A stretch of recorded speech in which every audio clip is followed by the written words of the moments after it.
Hi, everyone. Welcome to Unconfirmed, the show that reveals how the marquee names in crypto are reacting to the week's top headlines and gets the inside scoop on what they see on the horizon. I'm your host, Laura Shin, a journalist with over 2 decades of experience. I started covering crypto 6 years ago, and as a senior editor at Forbes, was the first mainstream media reporter to cover cryptocurrency full-time.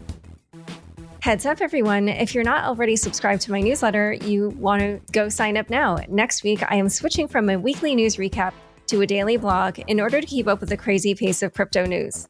Each morning, you'll get 4 to 5 quick headlines, a crypto meme or two, and a few recommended reads. And in the newsletter, I will soon be making an announcement about my book, which you definitely won't want to miss. Head to unchainedpodcast.com, and the sign up for the email newsletter is right on the homepage. You can also find the link in my Twitter bio. Near is an open source platform that accelerates the development of decentralized applications, overcoming high fees and slow speeds with its fast, scalable, low-cost, and climate-neutral blockchain protocol. Learn more at near.org. Tezos is smart money that's redefining what it means to hold and exchange value in a digitally connected world. Discover how people are reimagining the world around you on Tezos. The Crypto.com app pays you up to 8.5% interest on your Bitcoin. Get $25 when you download the Crypto.com app with code LAURA. The link is in the description. Today's guest is Jeff Dorman, Chief Investment Officer at Arca. Welcome, Jeff. Hi, thanks for having me. So it's been a wild week in the crypto markets. But before we get to some of the very specific events that drove some of the market movements, let's just talk about the broader picture. In general, as we're coming out of this pandemic, how do you see the different macro forces intersecting with the crypto markets? Sure. It depends what you say by crypto markets. And this is a big thing that we talk about a lot at Arca is we don't really think it's one market anymore. This is a large asset class with a lot of different types of digital assets that all have very different drivers of what makes the price move and what makes interest in them move. So cryptocurrency itself, especially Bitcoin, is obviously very affected by the economic data in the macro picture. But a lot of the other assets in this asset class really aren't and really shouldn't be. In some ways, you can think of digital assets almost like the ETF, right? The ETF wrapper itself is consistent across all ETFs, but there's really no reason why a healthcare ETF would react the same way as a bond ETF, which would react differently than a gold ETF, right? What you put inside the wrapper matters. And I think the same thing is happening in digital assets. So specific to cryptocurrency and Bitcoin, this was a huge week from a macro standpoint, right? We've had strong economic data for the past 6 weeks, really, across retail sales, across GDP. But now you have the inflation, whether it's transitory or not, but you are starting to have it creep up.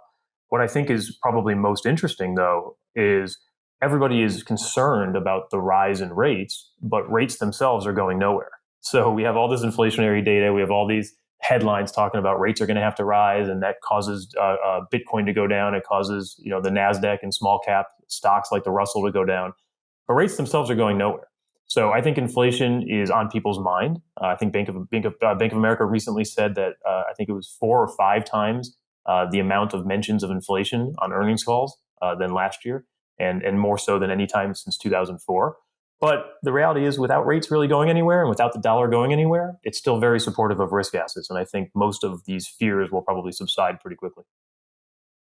And so when you were talking about how you view crypto as encompassing sort of different categories, how would you break those out? Yeah, so I think there's 4 types of digital assets right now. And there might be more, a year from now and 2 years from now. But right now, there's 4. There's your cryptocurrencies, which for all intents and purposes, honestly, is just Bitcoin. But now you have Dogecoin and Ripple and some other ones that have high market caps, but aren't necessarily being used for anything. Then you have your protocols and platforms, led by Ethereum, which is certainly the biggest and the most highly used. But you do have some competitors, Binance Smart Chain on the more centralized side. And then you have things like Solana and eventually Cardano, Avalanche, Algorand, you name it. But, these protocols and platforms are base layers where it's really the total economic activity that happens on the chain is kind of how you value this as an investment. And then you have asset-backed tokens. There's not as many asset-backed tokens, but these are regular securities. Maybe not in the eyes of the issuers or by the SEC yet, but these are securities. These are tokens that are backed fully by either equity or debt or some sort of an income stream like an NBA salary. in the case of Spencer Dinwiddie last year. But asset-backed tokens can be modeled and valued based on what the underlying asset is. It has nothing to do with crypto or money or macro. And then the fourth one is probably the largest group of digital assets and certainly the most interesting. And that's what we call pass-through tokens.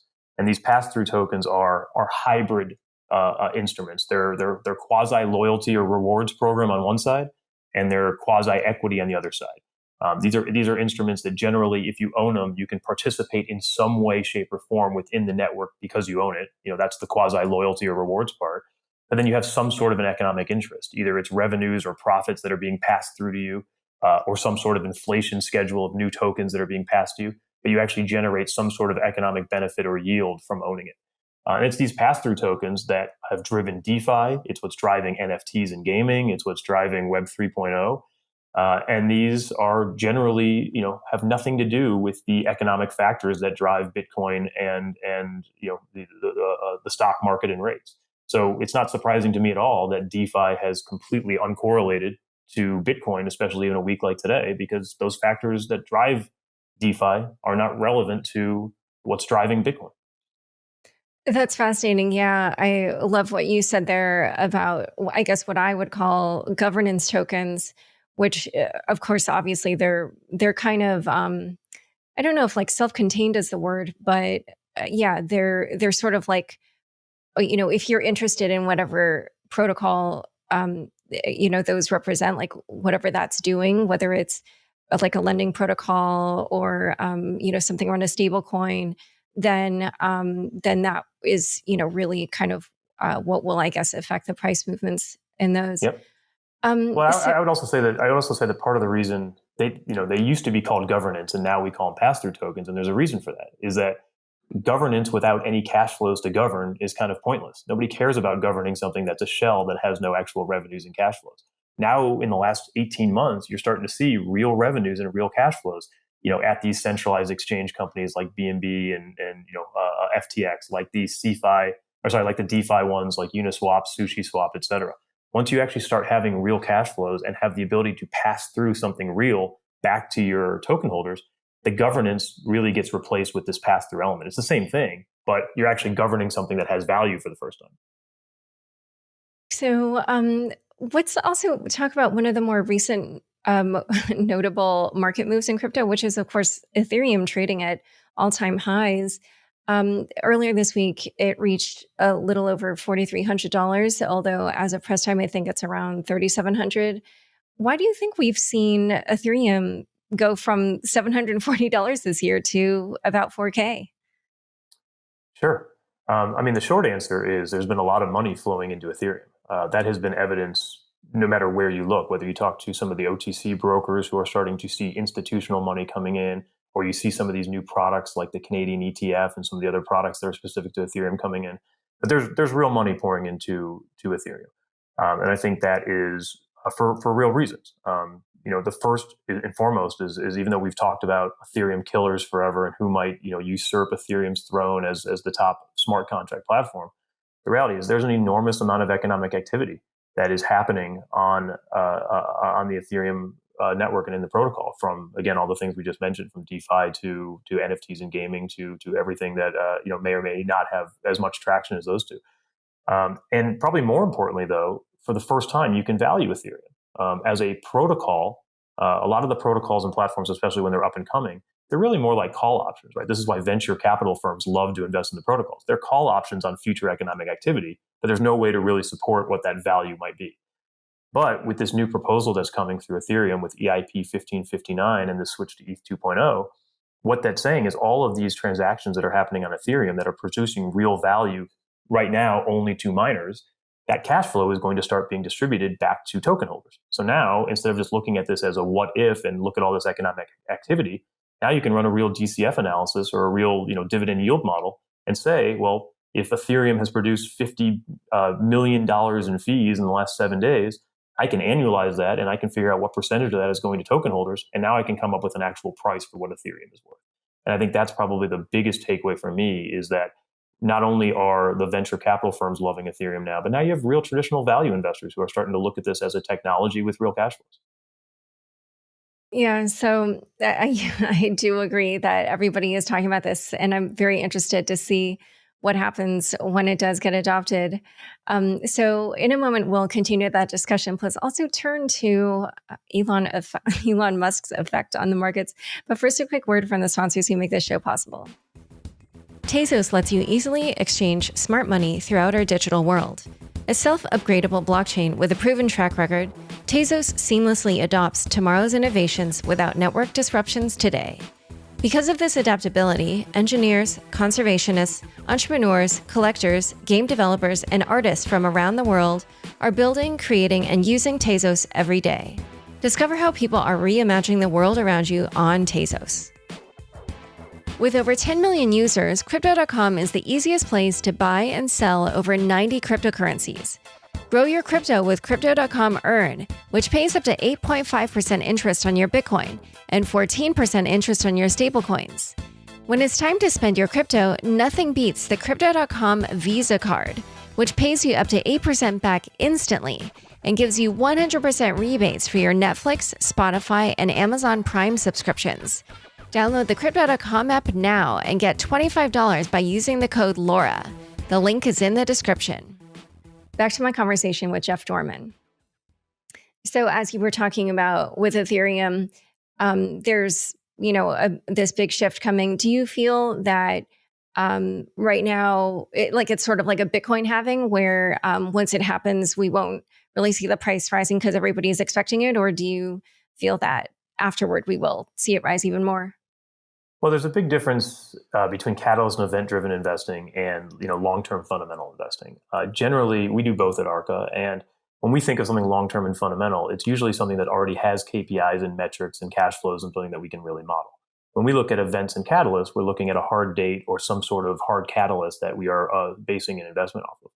I think with Ethereum right now, you have to still put this more in the event and catalyst driven bucket, because even though we're talking about this transition to ETH 2.0 and the EIP 1559 proposal and these cash flows coming, it hasn't actually happened yet. And for anyone who's actually worked at a technology company and has ever pushed code or seen a GitHub commit, things can go wrong, right? There could be bugs, and that's when you have 3 or 4 developers in a small company. Imagine thousands of developers across the world all working on this project. So, there's a good chance that this could be buggy. There's a good chance there could be, some effects of this transition and migration that we haven't really thought through. And I think until you see it, it's too early to say that yes, this is a fundamentally sound token that has these real cash flows. But there's no question that Ethereum economic activity is going to continue even if there's hiccups with this migration. So it depends on what type of investor you are. But if you are long Ethereum, there are real reasons to be long given all of this activity that's happening. As an investor, depends on what your mandate is and depends on how you think about how smooth this transition will be and what how long your time horizon is on sticking with something with Ethereum. I still think, and I've said this multiple times before, I still think that a lot of the applications that are built on Ethereum are probably going to be seen by traditional investors as better places to put their money than Ethereum itself once they really learn about the ecosystem. Not necessarily because it's better, but just because it makes more sense to them. A traditional equity analyst who is used to analyzing companies with cash flows is probably going to gravitate towards something like DeFi or something like a gaming company before they gravitate towards Ethereum, simply because it just is easier for them to understand. But long term, rising tide lifts all boats, and they should all perform pretty well as long as the economic activity on Ethereum continues to be strong. That's interesting. I I guess I think of it differently because Ethereum's more proven and the DeFi stuff is more risky. But I take your point about just how they might be able to grasp some of the DeFi tokens more easily. So here we're making this kind of, or you are making this pretty smart analysis just based on the fundamentals. But let's now kind of talk to talk about some other things that have been going on in crypto, especially in regards to Elon Musk's effect on the markets. Let's just first talk about Dogecoin. What happened with that, would you say? And what do you think all that says about the crypto market? I don't know if you saw the SNL skit about what is Dogecoin, but I think it represented everything pretty well.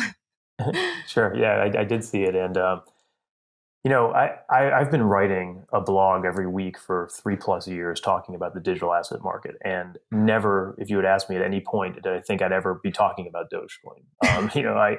I'm not highly emotional. I'm not a Bitcoin maximalist. I'm not an Ethereum maximalist. I'm an investor. I'm a profit maximalist, and we will look to wherever we see value. I never thought I'd be writing about Dogecoin, but we did. We wrote about it a few weeks ago because it is taking over the market's interest. Um, you know, Dogecoin fits in the cryptocurrency basket, which is similar to Bitcoin. Bitcoin cannot be valued, right? You can look at it in terms of relative value versus gold. You can look at it in terms of total market size based on money supply, but there's no way to value Bitcoin, despite the fact that many analysts have tried, and I've heard many of them on your show. I don't believe it. I think Bitcoin is a belief system. Bitcoin is, how many people want to own this relative to the amount of Bitcoin exists, and that's really it. Dogecoin's the same thing. There's no valuation to Dogecoin. But the way to think about it is thinking about options, and think about what the Black-Scholes market tells you. When you price an option, the Black-Scholes model tells you need to have the strike of the underlying, you need to understand the security price, the time to expiry, the risk-free rate, and the volatility. Those last three things are the most important. There is no time to expiry when you're talking about a new cryptocurrency or a protocol, right? This is not like a company where there's a ticking time bomb, and if they run out of cash, they ultimately default. These things can stick around forever. So right away you have infinite expiration, which gives a option value. Then you have the risk-free rate. Well, we all know interest rates are zero and some point is negative. So right there, that makes options more attractive. And then you have the volatility, and there's no question that these instruments have a lot of volatility. So when you think about it in that way, I personally don't think Dogecoin will be successful as a real store of value or as money like it is, intending to do. But if you just think about it mathematically, Bitcoin has a $900 billion market cap, and Dogecoin has a $50 billion market cap. So that's, the market is basically telling you that there's a, roughly a 5% chance that Dogecoin can one day be a form of money just like Bitcoin. And, I don't know what the right percentage is. I don't know if it's 0 or 1 or 2 or 10%. But it's probably not zero based on the fact that, there's no real way to kill this. And if you believe what I think, which is that all these cryptocurrencies are belief systems, who am I to say that, millions of people around the world aren't going to rally behind Dogecoin more so than Bitcoin? Now, from a security standpoint, it makes no sense. Bitcoin is a much more secure network, and there's hundreds of other reasons why Bitcoin makes more sense as a store of value than Dogecoin does. But, again, if its popularity increases and there's, people who really will this to succeed, there is a small chance that it succeeds. And the market is basically pricing it based on that option value. And do you have the same take on all of these other dog coins, like the SHIB coin for Shiba Inu, and Akita and Bone and Dog Elon Mars, which had the ticker symbol Elon? I just wondered what you made of that whole thing as well. Yeah, honestly, we ignore most of it. Just because we're in the digital asset market doesn't mean we have to be paying attention to every little thing that pops up on Twitter. So, we're aware of it. We understand that it was driving, some interest and some value. But, there's a difference between waiting for something to actually have real KPIs and real metrics where you can look at how many users are using it or how many wallets are interacting with it or how many transactions are being sent versus something that's just taking advantage of a theme and popping up overnight. We're patient investors. If any of these new, dog coins that come up are still here in 6 months or 12 months and have the same type of success as some of the others, then we'll have some real numbers to dig into. For now, it seems like a little bit of a sideshow to the main event. And quite frankly, as an active manager, we love that, right? The more the market and the media continues to focus on things that we don't find to be all that relevant and valuable, the more we can focus on the things that are. And, the most interesting thing from my standpoint, especially having come from, places like Lehman Brothers and Merrill Lynch and Citadel, is, the sweet spot for active management or investing is always when the asset class is evolving and growing and the opportunity set is growing, but the competition isn't. And truthfully, a lot of these things that pop up that grab everyone's attention, it's just providing a nice smokescreen for the real economic activity that's happening. And it means the competition is focused in the wrong place. So I love it personally as an investor, even though I honestly have no idea what these are and probably would never invest in them. Yeah. And just to note, Changpeng Zhao of Binance, the CEO there, tweeted that Binance ran out of ETH deposit addresses due to SHIB today. That was the day they listed it. And he said, never happened before for any other ERC20 coins. So, wow. yeah, it says something about what the demand was. But Yeah, and before if that we, demand is oh, still there in 6 months, it might become interesting. I think it's a little too early to tell. But like I said, a lot of these are option value, and I'm never going to tell somebody that it has a 0% probability of working. So for those who have done the work and enjoy it, it could very well be profitable and very well interesting. But for those yeah, who do real fundamental valuation, we certainly have to see more than just a few days. yeah, and we'll have to see now after Vitalik's sales of the SHIB token and some of these other dog coins did crash the price, or I don't know if crash is the word, but definitely took some of the air out. So now let's talk about Elon Musk's announcement that Tesla would no longer accept Bitcoin as payment. The company did say they would continue to hold Bitcoin on its balance sheet. So tell us what effect that had on the markets and why you think that was the reaction. Well, first of all, I think that might have been the final catalyst that took the markets down in the last few days here. But I don't think it was the only thing that was happening. Right? We've already talked about the macro lens. Between the inflation data, between what we saw with some of the stocks, the publicly traded stocks that are of basically digital asset companies, all being down somewhere between 30 and 40% in April, and already being down 20 to 30% here in May. Not to mention the Nasdaq, having 3 or 4 days down. There was a lot of other signs that were leaning towards people wanting to err on the side of selling over buying. And I think the Elon Musk news or the Tesla news that came out yesterday was kind of just the nail in the coffin for those who were trying to make a buy or sell decision. But at the same time, I wrote back in February, how many times can Bitcoin rally on the same news? Because if you look at the rally from November through middle of April, it was the same news over and over again. Tesla announced that they bought Bitcoin. Square announces that they buy Bitcoin. BNY Mellon and Deutsche Bank are reviewing crypto custody. MasterCard and Visa and Venmo and PayPal and Morgan Stanley. It was all the same news over and over again. Like there were, you could summarize that in one sentence, which is there are new entrants to Bitcoin. So if that is a central theme that drove Bitcoin up 5x over the course of 6 months, by that same definition, if one of those players pulls out, you should have a negative reaction to it. Now, it doesn't really change anything in terms of the full scope of what Bitcoin is or how much penetration it is having in the market.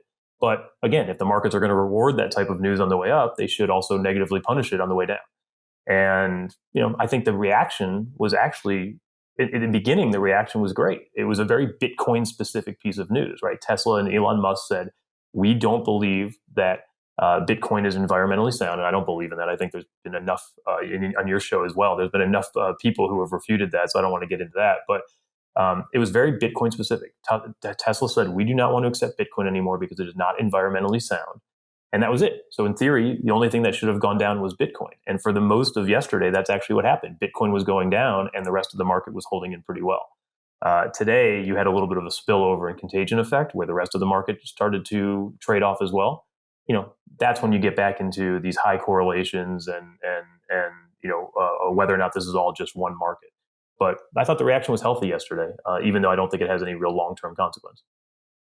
Oh, okay. That interests me that you said that because I just feel like this year with the NFT thing, there's been a lot of talk about environmental stuff. And I feel like sort of like now that the normies are coming, that they're highlighting this way more than normal crypto people. But you don't think this will have a long-term effect on the crypto markets? Well, I mean, look, I wasn't there when Satoshi wrote the white paper, but I'm pretty sure, seeing Mark Cuban and Elon Musk battle on Twitter about whether or not Bitcoin is environmentally sound, I'm pretty sure that's not what was intended. Two eccentric billionaires fighting over the value of Bitcoin.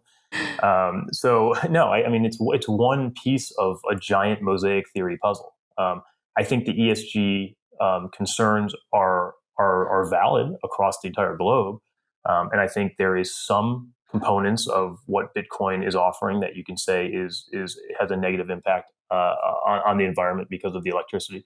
But at the same time, again, we've been refuting it. People like Nick Carter have been refuting it. I mean, there's enough evidence to also support that energy is a grid and there's excess energy available, and miners are efficiently looking for the lowest cost surplus of energy, and therefore it's not really adding any more of a carbon footprint than would be there without Bitcoin. So it really just comes down to people either believe that Bitcoin should exist and this idea of a government state-free monetary system should exist or not. If it does, then you would say, yes, this is worth the energy that goes into it. If you don't believe Bitcoin should exist, of course you're going to say the energy isn't real. There's all kinds of things that utilize energy in the world that you can validate if you believe the means justify the end. So, I'm not a big believer that the Bitcoin ESG concerns are going to have a huge impact on this market, but I do understand, why, if you're Tesla and you have this brand of being environmentally conscious and you sell renewable batteries and you're looking for energy credits, why you would take that stance. Yeah, I do obviously see why, for the position they're in, it was probably something that had to happen at some point. But I do think this is a growing concern. I'd like to keep my eye on it. Well, this has been such a fascinating discussion. Thank you so much for coming on Unconfirmed. Well, thank you for having me, Laura. Don't forget, next up is the weekly news recap. Stick around for This Week in Crypto after this short break. Did you know nearly $338 million worth of NFTs were sent last year? And in 2021, that number is growing faster than ever. If you're looking to make your first NFT, check out Near's fast, scalable, low-cost, open-source platform. Near is investing 80 million Near tokens in community-led projects over the course of 5 years to power sustainable innovation through its ecosystem, with fundraising opportunities and support for DAOs and dApps to engage fans and reach new audiences. Come learn why Near is the infrastructure for innovation at NEA.org. Thanks for tuning in to this week's news recap. First headline: Tesla stops accepting Bitcoin. Price drops. On Wednesday, Tesla CEO Elon Musk said that Tesla had suspended the purchase of vehicles with Bitcoin, citing concern over, quote, the rapidly increasing use of fossil fuels for Bitcoin mining and transactions. The announcement immediately sent the price of Bitcoin plunging. Because, so much of the Bitcoin transaction activity was people sending their BTCs for Teslas. The price hit a monthly low of $46,000 before bumping back up to around $50,000. It was not all bad news, however.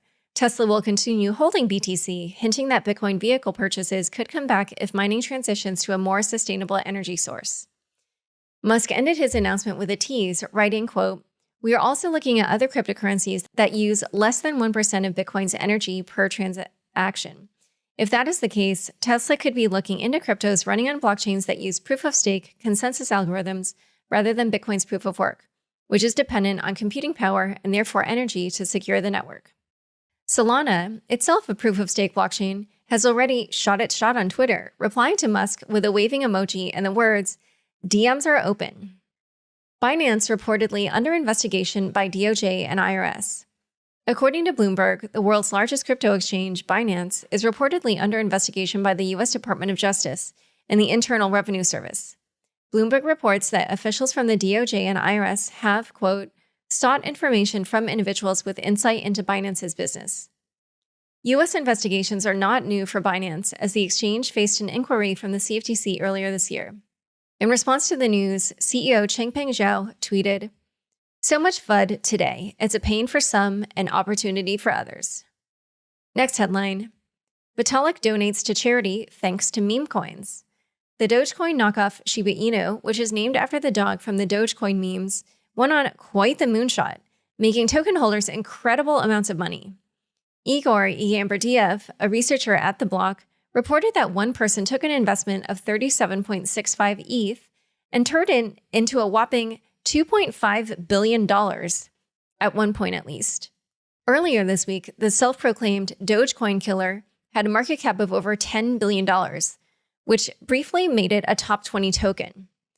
A total of 1 quadrillion SHIB have been minted, with half, over 500 trillion coins, going to a public address of Ethereum creator Vitalik Buterin in a supposed burn. The other half of the coins were sent to a Uniswap liquidity pool and can be bought and sold on multiple exchanges, including Binance. However, on Wednesday, Vitalik decided to take an active role in SHIB and 2 other meme coins, Akita and Elon, by selling the tokens instead of acting as a passive burn account.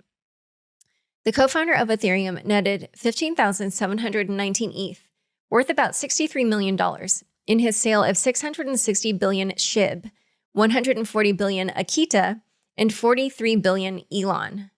Buterin immediately sent the proceeds from his meme sale to charities, including GiveWell, the Methuselah Foundation, a COVID relief fund for India, Gitcoin, and Charter Cities. Larry Cermak, director of research at the block, speculated that Vitalik's token dump stemmed from the tokens clogging up Ethereum, which consistently caused gas fees to go over $400. He also mused that investors would be, quote, rugged regardless later. Don't get me wrong, and by much worse intended people. But still, wouldn't be surprised if this leads to lawsuits.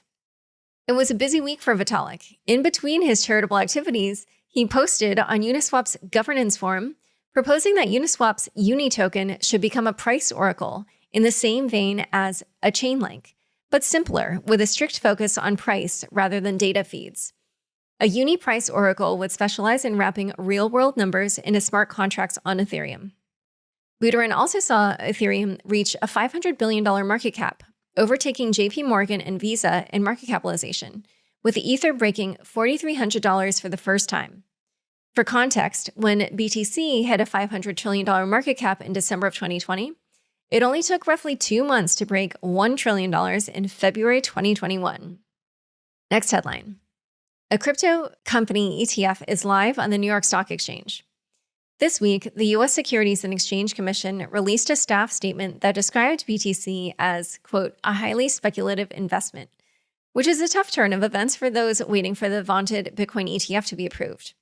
The timing of the SEC's note was especially inopportune for SIBO and VanEck, which both made headlines this week in the crypto ETF space. SIBO, a traditional exchange, acknowledged its support for Fidelity's Wise Origin Bitcoin ETF application. Without an exchange like SIBO coming on board to support the ETF, the SEC would not consider the Wise Origin application. VanEck, an asset management firm, filed a proposal for an Ethereum ETF with the SEC. VanEck already applied for a Bitcoin ETF and is awaiting the SEC's answer, which should come as early as June 17th. In the meantime, a crypto company ETF run by Bitwise will launch on the New York Stock Exchange, ticker symbol BITQ. The ETF will track a list of 30 public companies with significant exposure to crypto, such as Coinbase, MicroStrategy, and Tesla. As of now, there are 10 crypto ETF proposals on the SEC's docket. This week in crypto adoption, Switzerland's largest investment bank, UBS, is reportedly planning to offer wealthy clients exposure to cryptocurrencies, though the details are unclear. UBS would follow in the footsteps of Goldman Sachs, Morgan Stanley, and Bank of New York Mellon as a high-profile banking institution granting clients access to crypto. MoneyGram, a cross-border payments company, announced a partnership with ATM provider CoinMe to allow U.S. customers to withdraw cryptocurrency holdings in cash, with plans to expand internationally in 2021. The company plans to offer Bitcoin at 20,000 outlets by the end of the year. After hinting at the idea last week, eBay announced that it is now permitting the sale of NFTs on its platform. Users will be able to bid on NFTs just like any physical item on the website. Palantir Technologies, headed by PayPal co-founder Peter Thiel, is now accepting Bitcoin as payment. Additionally, the prospect of putting BTC on its balance sheet is, quote, definitely on the table, according to CFO Dave Glazer in a Tuesday earnings call. The block reports that Point72, a hedge fund founded by billionaire Stephen Cohen, is set to, quote, get big in crypto, which could mean a sizable investment in digital assets since Point72 managed as much as $22 billion as of April 1st.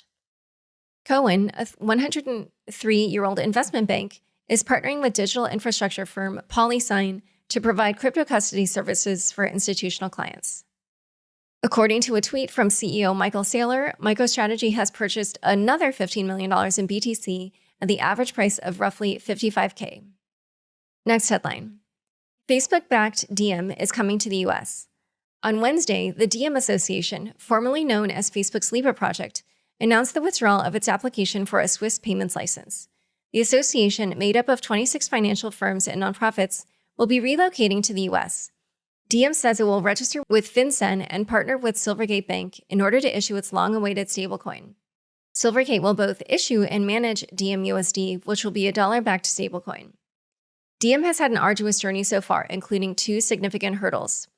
First, rebranding from Libra, which was supposed to be a universal currency tied to a basket of major currencies and debt. And 2, losing Visa, MasterCard, and PayPal as members, along with several high-level execs.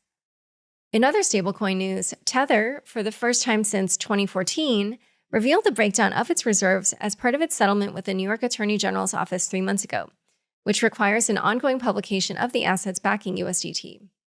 As of March 31st, 2021, USDT is backed by 76% cash and cash equivalents, with the final 24% filled by secured loans at 12.55%, corporate bonds, funds, and precious metals at 9.96%, and other investments, including digital tokens, at 1.96%. When Tether initially launched, USDT claimed to be backed 1-to-1 with US dollars. In 2019, the company changed the wording on USDT to being backed 100% by Tether's reserves, which, it seems, is still company policy today. The current market cap of USDT is over $50 billion. Next headline, $30+ million lost over 2 DeFi hacks. DeFi protocol X token suffered an exploit on Wednesday to an attacker using flash loans. The hacker got away with roughly $24.5 million worth of crypto, including $8 million in SNX and $6 million in BNT. Riri Capital, a DeFi project, lost 2,600 ETH over the weekend, which is approximately $11 million. CEO Jai Bhavani announced that 2 million of the project's native token, RGT, will be used to reimburse users who lost money in the hack instead of being used to scale the Riri Capital team. Time for fun bits. This is the Bitcoin car. At this year's Indianapolis 500, racing fans, a national TV audience, and hodlers alike will have the chance to root on car number 21, the Bitcoin car, driven by Ed Carpenter. Carpenter, in partnership with Strike CEO Jack Mallers, is forfeiting all sponsors this year. According to Mallers, Carpenter is racing, quote, for Bitcoin awareness and Bitcoin open source development. In a blog post, Mallers made it quite clear that the sponsorship is not for, quote, the Strike car, the Coinbase car, the Kraken car, etc. Why not? Because fuck that. Nobody wants to cheer for that. This is the Bitcoin car. The car, along with the team uniforms, is bedecked with orange BTC logos atop a black paint job. You have to see it to believe it.